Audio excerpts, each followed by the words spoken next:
This is RadioNow 95.3 FM. Come for the news, stay for informed conversations. The police in Ondo State says that a leaked DSS memo warning of an imminent attack by the terror group ISWAP is part of routine intelligence reports. The memo identified Akoko Northwest Local Government Area and Owo Local Government Area in Ondo, as well as parts of Kogi State as possible targets for the group. Joining the conversation is Adewale Momo, a journalist in Ondo. Mr. Momo, good morning. Thank you for joining us on the conversation. Good morning. Good morning. Thanks for having me. Our pleasure.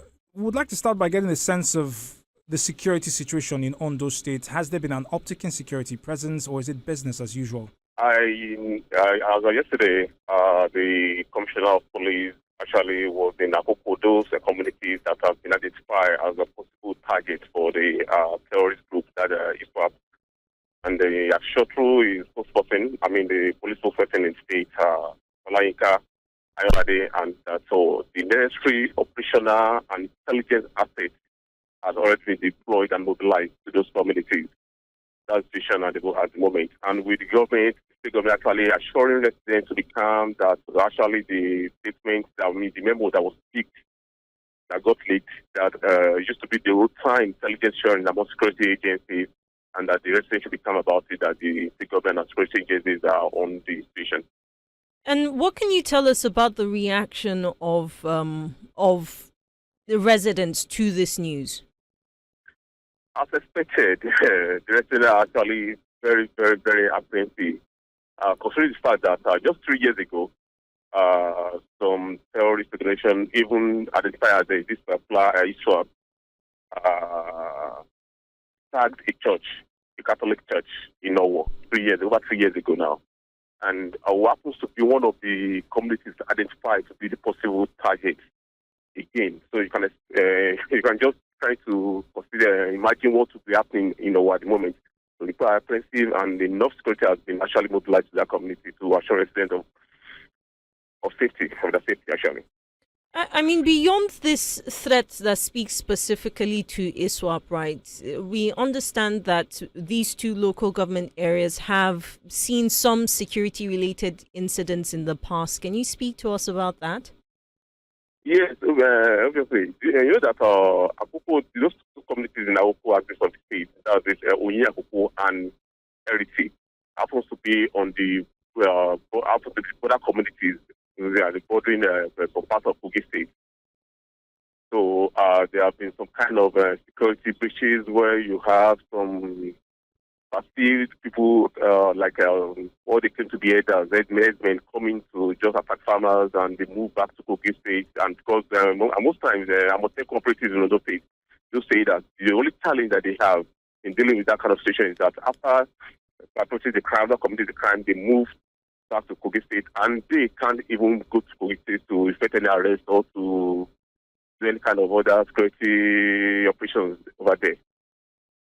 So with this particular reaction, it is fair to say that Ondo State has been a concern for security operatives for quite a while. You have talked about the commissioner visiting Akoko as well as deploying security agents. Is there any other measure that the government is taking, perhaps strengthening the existing state security forces? And by that I refer to Amotekun. Are we seeing any uptick in terms of training, recruitment, deployments, or even arms?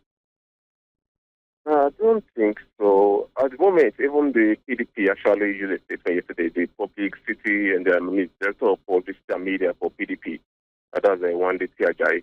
He actually, in his statement, he was so furious that due to the development on ground now, that all the government should be doing is for him to publish someone like an emergency security summit, and that the Amotekun operatives in Ondo State are kind of down morally, as in the morale is not there for them. That's because some of the operatives actually be complaining that they've not, since their engagement with the state government about 5 years ago, they've not been given appointment letter to just incorporate them properly into the state civil service, so that they will know that they actually have something to live for instead of just risking their lives to fight bandits or terrorists, to say, or kidnappers. So that is the situation. They've been complaining about that. So they're calling on the government, the governor, to do more. Mm. And does it seem like the governor is inclined to do more? Yes, as I said earlier, the state government yesterday through the Commissioner for Information and Orientation, that's the Honorable Ijuwa, actually give the assurance that the governor is on top of the situation. No, when I say inclined to do more, I mean in the matter of Amotekun core members. Yes, they've been, the SA on security actually said something of such some weeks back that, okay, they will look into, the government is already looking into the Amotekun operative station in the state. And hopefully, probably with this latest development as regards this security alert or security threat, the government should be able to safely something about it. You know, with the police saying that this is part of routine intelligence reports, it suggests that, or it essentially says that every now and then they do get this memo from the DSS or other security agencies that are operational in the area.